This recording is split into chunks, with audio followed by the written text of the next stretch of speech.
Salut les champions, j'espère que vous allez bien. Voilà, je suis de retour pour analyser, pour ne pas dire donner mon point de vue sur la liste de Gasset. D'abord, les choix des adversaires. Je trouve qu'il n'y a aucune. On n'a aucun intérêt de jouer contre les équipes parce qu'elles sont derrière nous. Et si on fait un mauvais résultat, malheureusement, je vous informe, dès l'année prochaine, Inch'Allah, il y aura les tirages au sort pour les éliminatoires de la Coupe du Monde 2026. Donc, si on perd, bah, on ne sera pas tête de série. Donc, on peut tomber sur un gros morceau dès les éliminatoires. Après, je finis encore tomber sur un gros morceau et se faire éliminer. Donc, pour moi, il n'y a aucune crédibilité en jouant équipe. Voilà. Moi, j'aurais préféré avoir des adversaires plus forts. Par exemple, l'Égypte, c'est qu'on n'arrive pas à les battre. Donc, ça aurait été plus judicieux. Le Nigeria, pourquoi pas l'Algérie. En fait, des équipes qui sont devant nous pour gagner des points. De toute façon, on n'avait rien à perdre en jouant contre ces équipes-là. Voilà. Et même, j'aurais aimé qu'on joue, je sais pas moi, contre l'Italie, ça aurait été plus judicieux. Contre, je sais pas moi, la Colombie,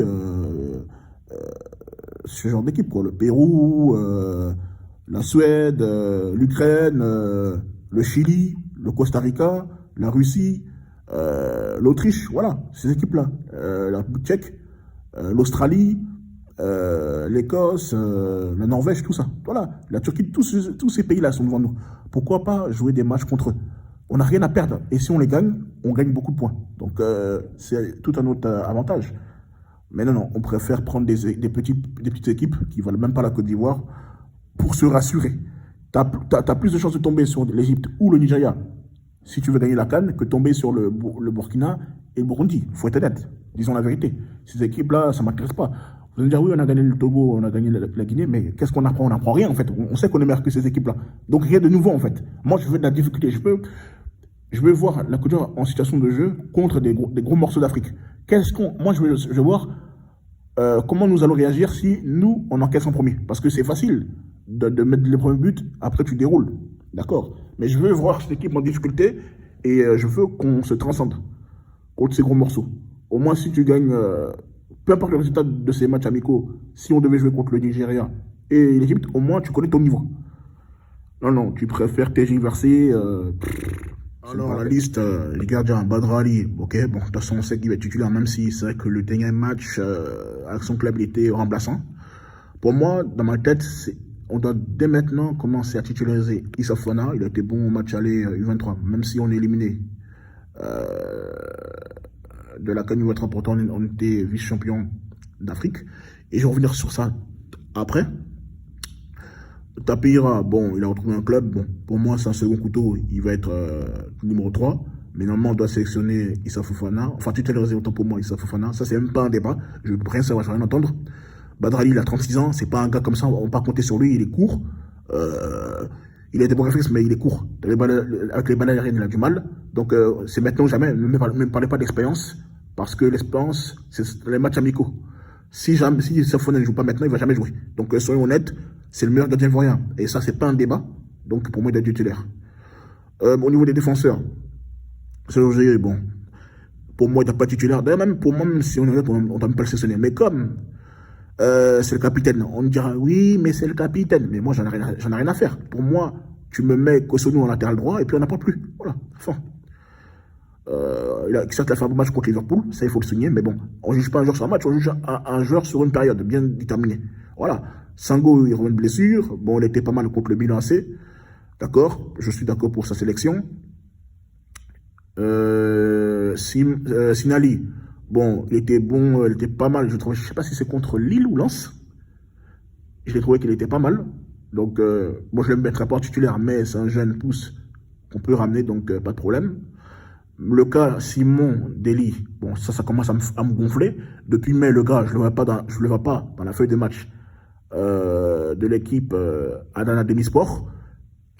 Franchement, il faut que ça soit. La semaine est catastrophique. Il était à la CAN 2017. Il a joué les 2 derniers matchs. On a sauté au premier tour. Il a joué la CAN 2021, 8e de finale. Il n'a rien à faire dans cette liste. Vous avez plein de défenseurs compétents. Vous avez des Manu Agbadou qui joue à Reims. Vous allez me dire qu'il n'est pas, mais il joue dans le meilleur championnat, il est meilleur que lui. Il fume à tous les niveaux.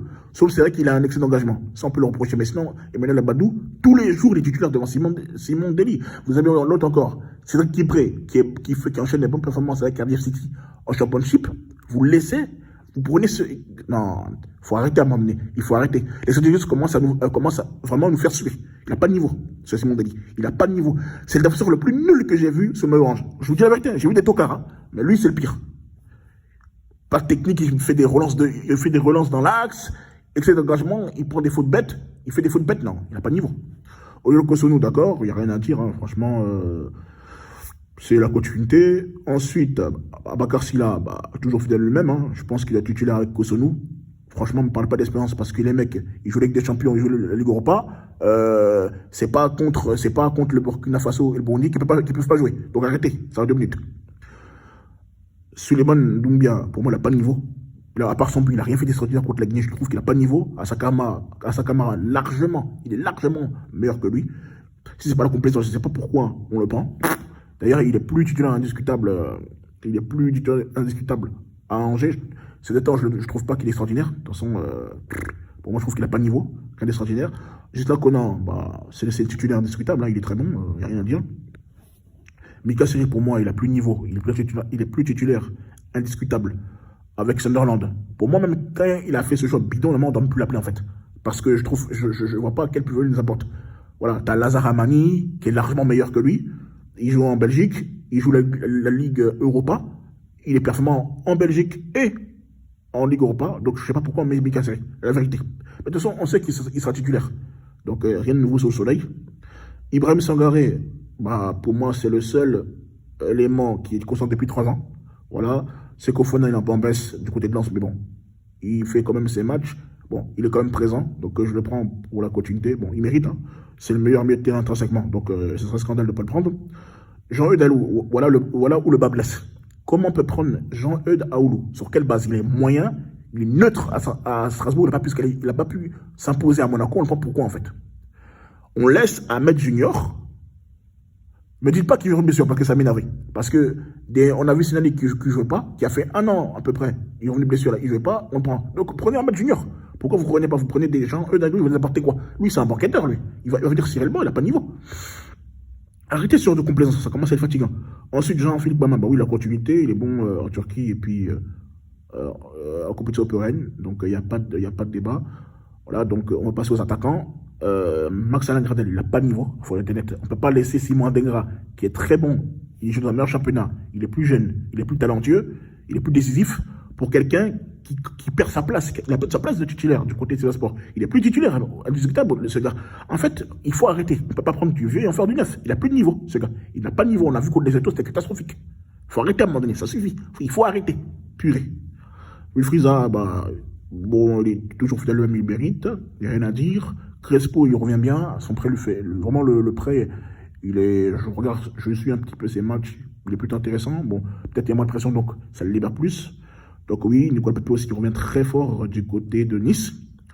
Je ne dis pas c'est une renaissance parce qu'il faut attendre encore un peu de temps, mais franchement, il fait des bons matchs. Il faut reconnaître. D'être Fofana, il a fallu qu'on crie fort pour qu'il puisse venir. Je suis content, mais de notre côté, on ne va pas se mentir, il vient pour faire du remplissage. Hein. On sait tous que c'est Christian. Pour moi, Christian n'a pas de niveau. Voilà. Christian n'a pas de niveau. Un but en 14 sélections. Le monde ne doit même pas être sélectionné. Voilà. Mais Tatro, c'est le meilleur attaquant ivoirien. Actuellement, il n'y a pas de débat dessus. Débattre dessus, ce serait être malhonnête. Les 7 pattes pour lui. Il est bon en Norvège, il est champion de Norvège. Et il est bon aussi en Coupe européenne. Donc, il faut arrêter. Il faut être vraiment malhonnête pour dire qu'il ne mérite pas. Contre Karim, il explose tout du côté de l'Autriche. Rien à dire. Sa section, elle est méritée. Voilà. Parce que j'étais frustré que lui ne soit pas là. Parce qu'on met des tocards comme, comment il s'appelle le gars là, l'autre, la Kanga, il n'a pas de niveau. Franchement, il n'a pas de niveau. Donc, il n'a pas, voilà. Bon, Christian, lui, on me dira, oui, mais Christian, oui, il est décisif, mais pour moi, il n'a pas de niveau. C'est pas un neuf, déjà, pour commencer. En fait, on déplace le sujet, on déplace le débat. Christian n'est pas un avant-centre. Quand il joue en club, il joue ailier, déjà, pour commencer. Donc, déjà, pourquoi on le met en neuf? Il n'a pas de niveau. Il a du saut sur les mains. Donc, on l'a laissé contre les autres, il n'a rien foutu. Donc, pour moi, il n'a même pas de niveau, même. On ne peut même pas le sélectionner. Ça, c'est mon avis. Ensuite, Crasso, oui, c'est un bon joueur. Voilà, ça récompense sa saison, très bon, donc voilà. Donc, franchement, c'était mon point de vue. Il y avait plein de joueurs, même les défenseurs. Il y a plein de défenseurs. Comprendre, hein, par rapport à Simondini. Tu as des mecs comme Eloge Yao, qui joue en Israël. Tu as Jordan Cissé. Pour citer que ces deux-là, tu as plein d'autres encore. Au pire, même si je prenais un joueur local, j'aurais pas parlé. J'aurais dit pourquoi pas. Pourquoi pas. Donc, faut arrêter. Même au gardien, voilà, on a pu prendre soit le gardien de Nengele, Gustavo, comment il s'appelle, Blé, soit on prend, comment il s'appelle l'autre là, Drissa Bamba.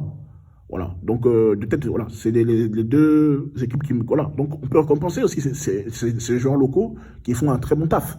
Donc voilà, il faut arrêter quoi. Je pense que je l'ai toujours dit, c'est ça qui nous fait qu'on a loupé la Coupe du Monde. Parce que tu prends des banquetteurs, tu prends des gens qui n'ont pas de club, tu laisses les meilleurs, tu les mets sur le carreau. Parce que tu as des choux, le syndicaliste des trentenaires, ils n'ont pas de niveau. Il n'y a aucun que je prends. La vérité, elle est bonne à dire. Je ne prends personne dans ces trentenaires-là. Les syndicalistes, j'en prends pas. J'en prends aucun. Parce qu'ils n'ont pas de niveau. Voilà, il faut dire la vérité, il faut dire les termes. Il faut dire les choses telles qu'elles sont. Donc voilà. Je vais dire mes vérités à Cristiano qui piaillait beaucoup. Oui, pour les sponsors. Bon, on attend toujours les poules de sponsors. Hein. Apparemment, ils sont invisibles. Aller signer des contrats d'anciens sponsors ou les renouveler, c'est pas ça que j'appelle un pool de sponsors. Mais bon, apparemment, peut-être on n'a pas la même définition des choses.